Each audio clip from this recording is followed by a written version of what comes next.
Oh my goodness, guys, it's actually real. The Asuka hype train is here. She is currently in the SSS tier for both boss solo category as well as the boss with additional ads category. She is the strongest collab character out there. Hey everyone, TimaeuSS here and welcome to another Nikke video. Yes, that's right, the Pride1 website has just updated their tier list for Asuka now, and she is absolutely sitting at the very top. They also have the guide plus review for you to take a look. I'll have a link in the description, so always check out Pride1 because they've got some amazing resources for you guys just starting out or even end game. So let's take a look at her builds and their recommendations on the PvE as well as PvP compositions and investments. Now, first things first, okay, if you guys missed the live stream or missed my early look at Asuka's kit and the Asuka versus Red Hood breakdown, go check it out because it's absolutely crazy how strong she can get. You can see that this, of course, is on a enemy that's weak to wind. My Asuka is not near my Red Hood's C7 or my Modernia C7's investment, okay? And she is out damaging Red Hood, which is absolutely crazy. Granted, okay, I have to make this very clear, she's got this strong element advantage. Now, against any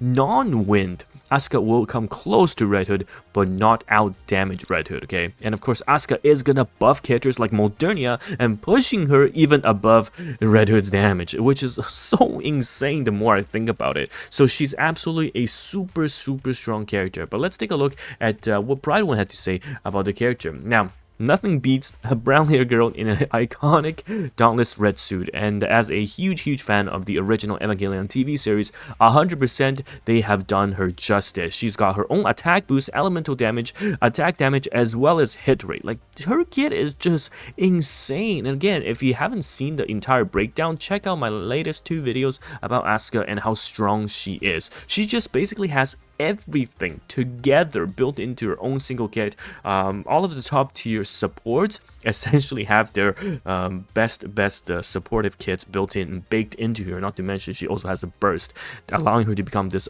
overpowered character with insane high power and high independence, which means that later on, as we get more characters that may need team compositions to slot a super independent DPS, she's gonna definitely have value in the future as well. So let's take a look at the recommendation, because a lot of people ask, you know, should I build this? And my answer, along with Pride1's, is absolutely yes.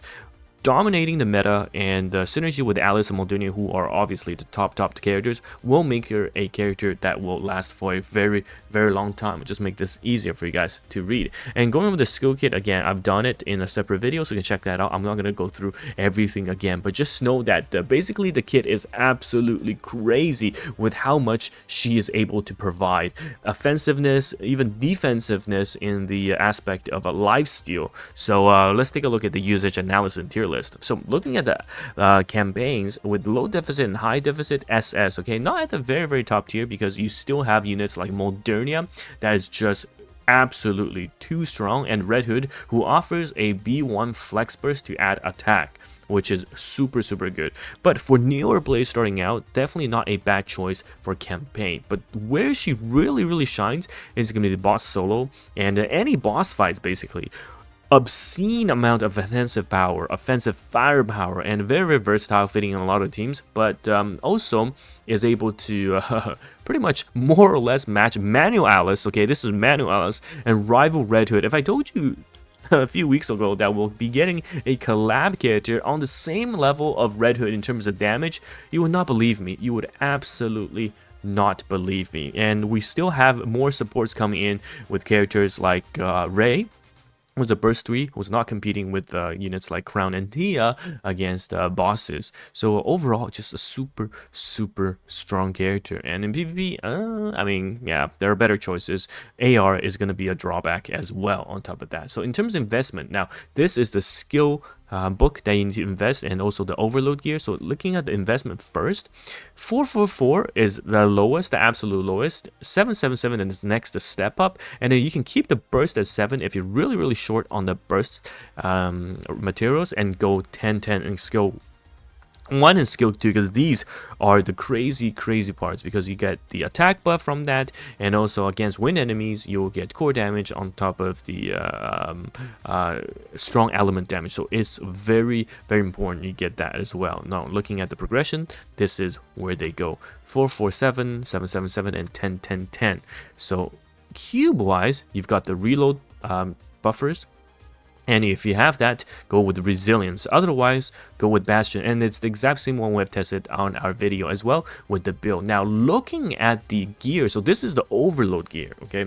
Overload gear wise, you are looking to maximize the elemental damage. So you want 2 lines of max ammo, but 4 lines of elemental damage max. So if that's every single overload gear, if you can afford to get 1 line of elemental. She does have attack buff herself, so this is a bit diluted, as they have made it very clear in the skill toolkit as well. So you know what, it's completely fine if you get 3 elemental damage or 3 attack here, but max ammo get at least 2. Okay, get at least 2, and absolutely meta, so prioritize that 100%. And yeah, keep wise, we've talked about a resilience or bastion. Now looking at the PvE team composition, this is again using crown. Crown is just on overload duty. I mean, taking a look at the team compositions here, you can be using Litter or Dorothy, or the fire character, the waifu killer, using crown as your burst too. And then you can either go with Alice plus Asuka or Alice plus Ray. This is what I mean by you can technically skip Ray if you don't have enough resources to secure these limited characters, and also you don't have anything for the anniversary pilgrims. You can technically skip Ray because you can go Asuka plus Alice. And then Privity is here as well, which is kind of crazy if you think about it, right? To really make the reload speed basically non-existent. It's going to be instant reload. Now personally, I'm not going to be running this team, and I'll be going for this instead. Using the Eva collab characters Rei plus Asuka, and then putting Modernia there, because these two can burst, while Modernia, you don't want her to burst. So it's absolutely fantastic for bossing. And then you use your D-Wife killer, who's another fight unit, and then you can either use a Rosanna or Crown here as well. So overall, this Dream Modernia team is, I love the name, is going to kick so much ass. And there's also the Bunny Power team as well. Regardless, you can already see that Asuka will definitely be top tier meta, and you will see her in this solo raid, any boss fights with shields, because don't forget she does insane amount of bonus damage against shields, and pretty much everything else in the future as well. I mean, you are looking at a Red Hood level damage dealer. I mean, if we have something that will kick Asuka out, we are getting power crept so hard, right? That is the breakdown. Now taking a look at the PvP, Noah, Biscuit, the usual crew. You don't have to have Asuka there. You can put Red Hood or someone else there. This is nothing that is specific or working around Asuka to make it you know, tier 0 in terms of PvP. So for PvP, you got other things that you can use. In terms of pros and cons, pros, huge damage, core damage burst rarely diluted, and she has that buff, which is insane to all fire code allies, and giving lifesteal, so she has semi-tank and sustained abilities, and Pierce, which is super strong, and synergy with some of the best characters in Alice Ray, Alice Modernia, and in the future Ray, and compete against our top DPS Red Hood, especially against win bosses, even surpassing.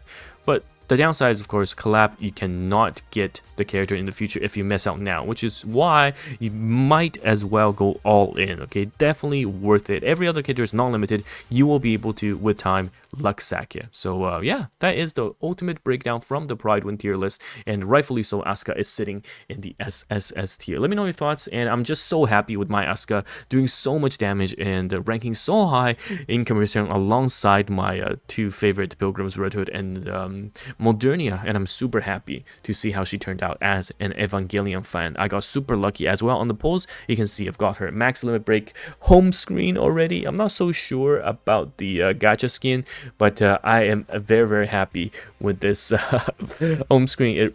It just brings me back to the TV series, and this is an iconic scene as well. Anyhow, thank you guys for watching. Let me know your thoughts, and it's TimaeuSS here. Hopefully you get very lucky with your Asuka polls, just like I did, and I will see you guys in the next one. Goodbye now.